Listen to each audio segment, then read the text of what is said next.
I wasn't trying to listen. I was just walking past the kitchen on the way to refill my tea. Frances was on the phone, pacing barefoot across the tile, one hand slicing the air like she always did when she was complaining. She doesn't even notice it. She said, "Her room stinks. It's like nursing home air. Heavy. Like old fabric and, I don't know, something medical." She laughed. A short, clipped sound I didn't recognize. I stopped mid-step. The chipped mug in my hand wobbled. I steadied it with my other palm, careful not to spill. I was standing just outside the doorway, not hidden, not sneaking, just there. Frances didn't look over, didn't lower her voice. It's seeping into the hallway. She continued, "I've sprayed the whole bottom floor, but it's like it clings to everything." My heart didn't race. It slowed. I backed up, quiet. The soles of my slippers made no sound on the hardwood as I returned to the room they let me stay in. They called it the guest room. I closed the door softly behind me. Not to hide, just to protect something that had been peeled open too fast. The tea in my mug had cooled. I set it down on the dresser, the same dresser where I kept my folded nightgowns, my vitamins. A framed picture of Frances when she was 7.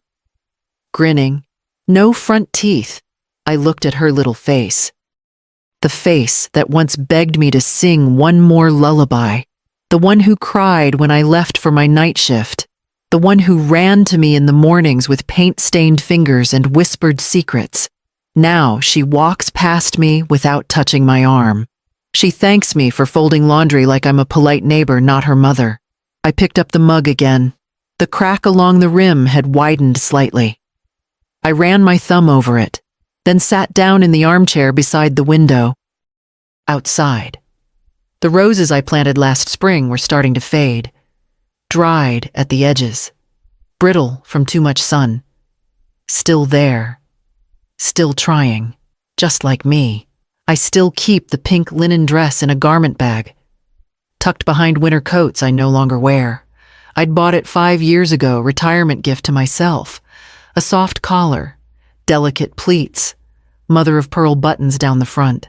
I'd imagined wearing it to Sunday brunches with friends, maybe in some quiet cafe with real tablecloths and sunlight slanting through tall windows. I never wore it. Not once. The brunches never happened. The friends either passed on or moved away, and I moved into Frances's guest room with a suitcase and a promise that it was only for a little while. I'd had the stroke 3 months after turning 77. Nothing dramatic. Just enough to make walking unsteady and mornings uncertain. Frances had called immediately. "You shouldn't be alone. Mom, you'll stay with us. Just until things settle." I sold my condo. Quiet street, south-facing windows. The kind of place I imagined aging into. The money helped with the down payment on this house. Frances's name on the mortgage. My savings in the closing.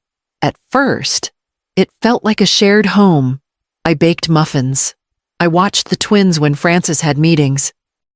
I paid the water bill without being asked. Then my boxes were moved to the garage. My chair was removed from the living room. My name stopped appearing on the Wi-Fi password post-it. I became the silent hum in the background. The folded towels, the hot tea, the extra hand during school pickup when schedules got tight. They didn't mean harm. I told myself they were just busy. Stretched thin. Parenting was hard. Marriage was hard. I'd been there once, too. But even excuses can't warm cold stares or stop the way people look at you like you're taking up too much oxygen. I opened the closet now and then to check on the dress. Still smooth, still beautiful, still untouched. Some things wait too long for a moment that never arrives. I slipped the zipper down and touched the fabric, then slid the garment bag closed again. Tomorrow, I'd start organizing the drawers. Not for cleaning, just to see what I still owned and what still belonged to me. I used to keep the tomatoes by the kitchen window, just a few pots Roma vines and a bit of basil in a blue ceramic bowl I'd brought from the old place. It made mornings easier, something to tend before the house stirred, before the rush of carpool, emails, and appointments swept through like a siren. But one afternoon, a day before Frances's book club was coming over, she passed by while I was watering. "Mom?" she said, not unkindly, but not kindly either. "Do you mind moving these?" She motioned toward the plants with the back of her hand. They don't really go with the aesthetic. You know, I nodded. I moved them, carried each one carefully behind the shed, where no one but the raccoons would see them. The soil's different there. Less sun. I had to fight mildew and squirrels, and the tomatoes didn't sweeten the way they used to. Still, I tended them daily. Watered. Pruned. Talked to them when no one was listening. Sometimes Lily would follow me out back, but mostly the twins stayed busy. They stopped hugging me around the same time I stopped being in their pictures. Now it's mostly small nods. A distracted, "Hi, Grandma." Once, I reached to fix Ben's collar and he flinched, not out of fear, but reflex, like I was someone he wasn't used to being touched by. I still bake. Muffins, banana bread, sugar cookies with lemon zest, things I know they once loved. I place them on the counter, warm, just as the kids come down for school. But they grab protein bars now. Cold things wrapped in plastic. Last week, Frances lit a candle outside my door, one of those designer ones, glass jar, minimalist label. The scent was labeled clean linen, but it smelled like bleach and apology. "Don't take it personally," she said when I asked. "Sometimes the hallway just feels stuffy."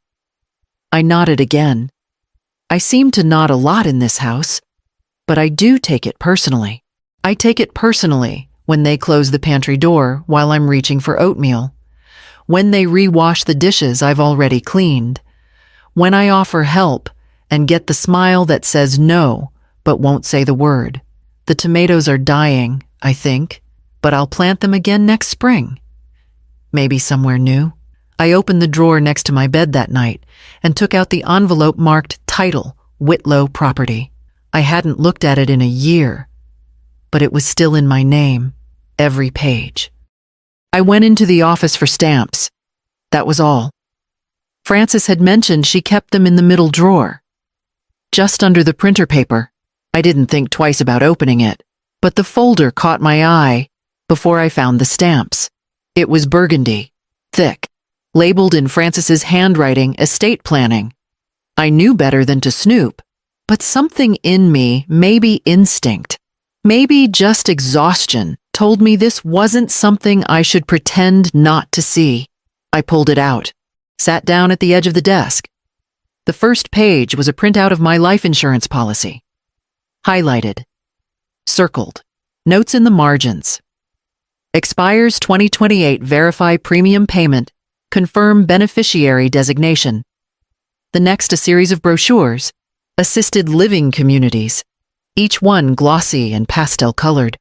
I flipped through them, beautiful lobbies, smiling residents. One had a sticky note, mid-tier care, decent reputation. Ask about Medicaid conversion. I kept flipping. Then I saw my name. On a printed version of my will, the one I'd updated after my stroke. The signature was mine, but the annotations weren't. Property value $472K, remaining pension benefits. And in Frances's handwriting, again.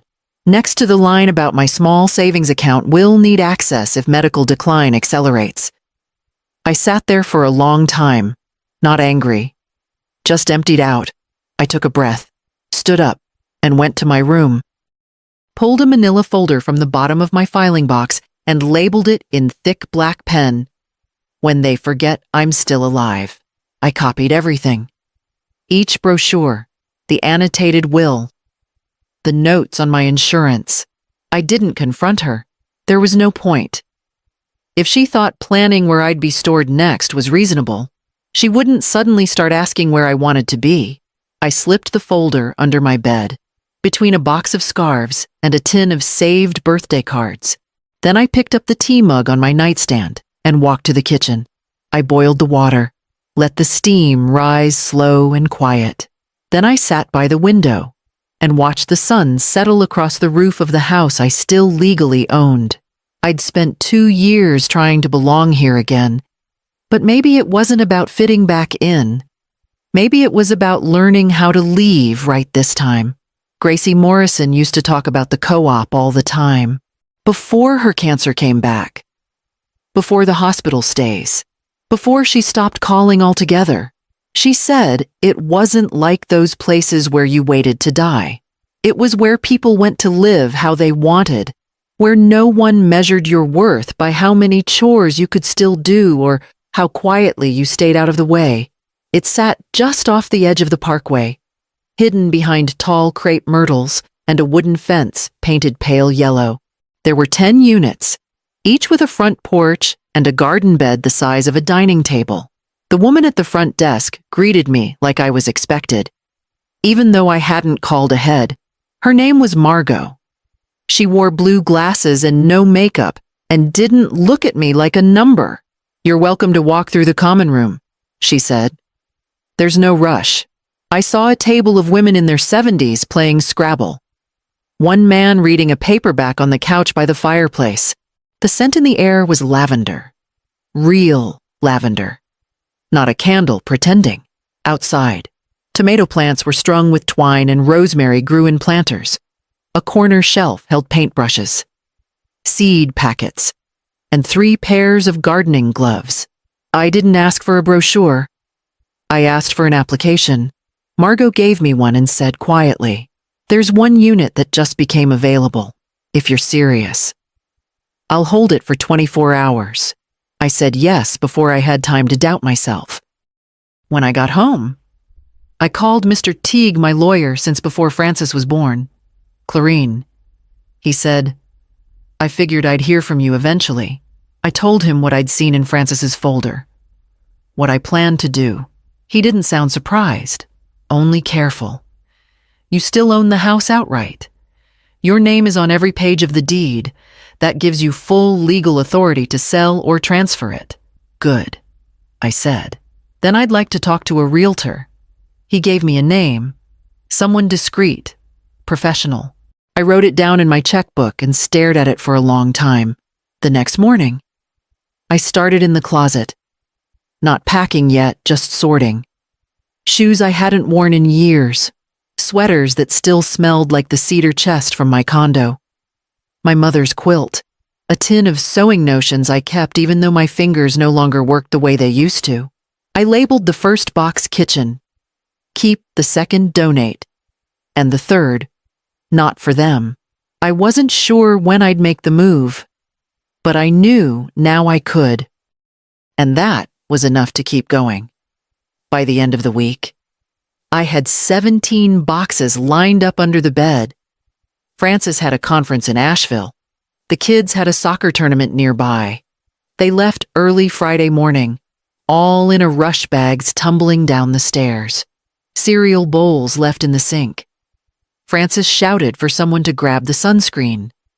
Then the door slammed, and silence followed. I waited 15 minutes, boiled water, drank tea. Then I opened the window and let the morning air touch my face. By 10 o'clock, Margot and a man named Elgin from the co-op had pulled into the driveway in an unmarked van. They didn't ask questions. They didn't comment on the house. They just helped me carry out 17 boxes, 2 suitcases, and the tomato pots from behind the shed. I didn't take everything, just what mattered.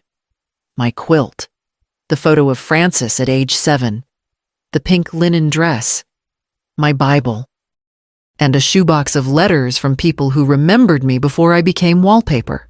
I wiped down the kitchen counter, straightened the coffee mugs, closed the cabinet doors I knew Frances hated being left ajar. Then I placed a folded note in the center of the granite counter.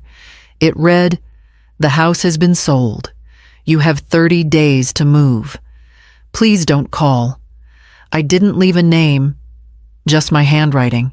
Then I walked to the front door. I carried my mug in one hand, garden gloves in the other. The sun was soft across the lawn, the same lawn I used to mow myself before arthritis changed my grip. I didn't turn back, not even once. Margot opened the passenger door for me. I sat down, exhaled, and watched the house disappear in the side mirror as we pulled away. No one shouted after me. No one even knew I was gone, but by the time they returned, the silence would be deafening. And I'd already be unpacking the good china in a place where people said my name like it mattered. I was arranging my books by color on the shelves in my new kitchen when the first call came through. I didn't answer. By the third ring, the voicemail dinged. Then another, then another. I sat down with my tea.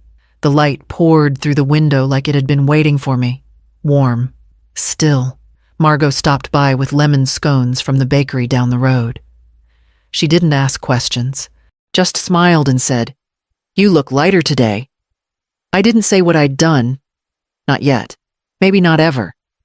By evening, the messages changed tone. First frantic, then angry, then quiet. At 7:30.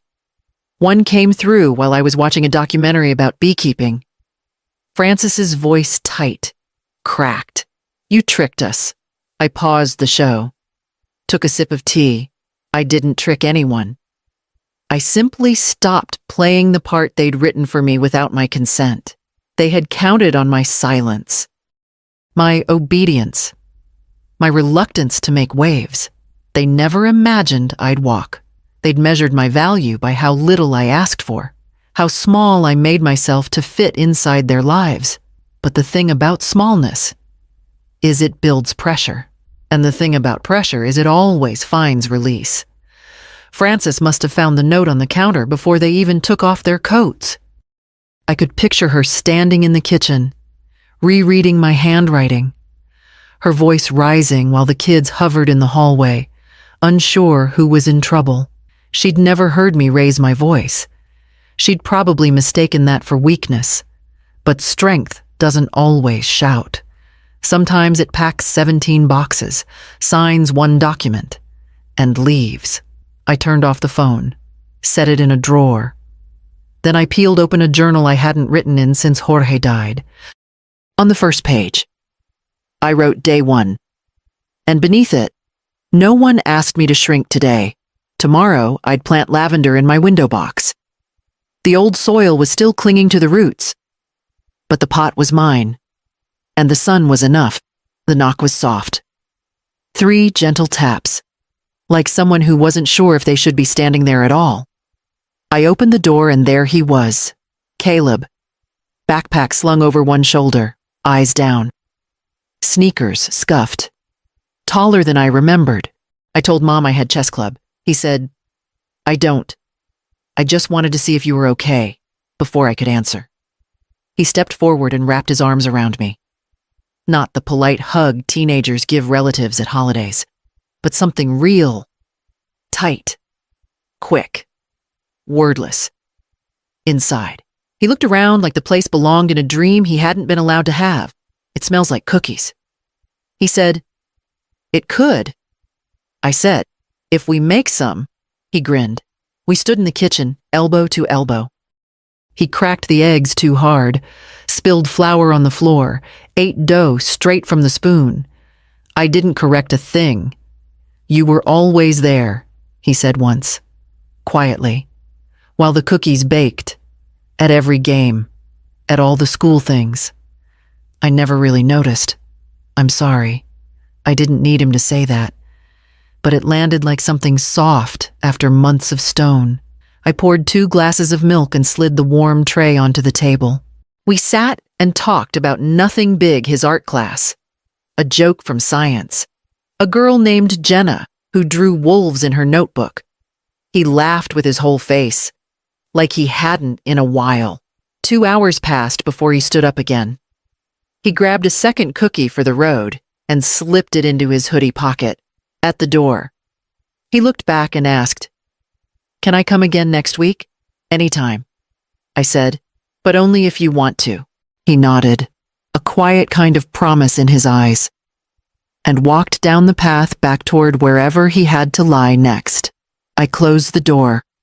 My kitchen still smelled like vanilla and brown sugar, and for the first time in years, I didn't feel like a ghost in someone else's life.